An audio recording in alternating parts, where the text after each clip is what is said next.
Hi, let's discuss about HVAC duct types. We have different types of ducts depends on shape, pressure, and velocity. We have different types of ducts depends on shape, pressure, and velocity.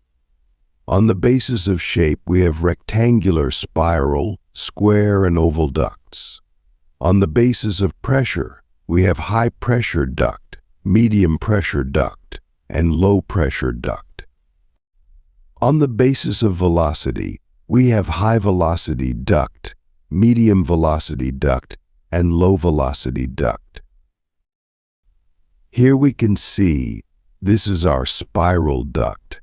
Then we have rectangular duct, then oval duct and square duct. Let's discuss about rectangular duct in detail. Rectangular duct is used where space is limited.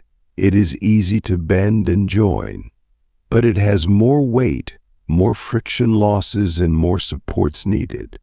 It is used in buildings, industries, residential, and plants.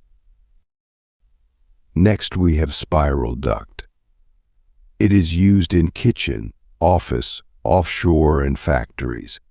It is light in weight and less support needed, but it is costlier with respect to rectangular duct. Now let's discuss oval duct. It has high efficiency, low noise, low maintenance cost, smooth airflow, low friction loss, and low leakage. It is used in hotels and energy-efficient buildings. And the last one, we have square duct. It is almost same as rectangular duct. Let's discuss in more detail about ducts in next video. Please give your valuable comments for more video. Don't forget to subscribe.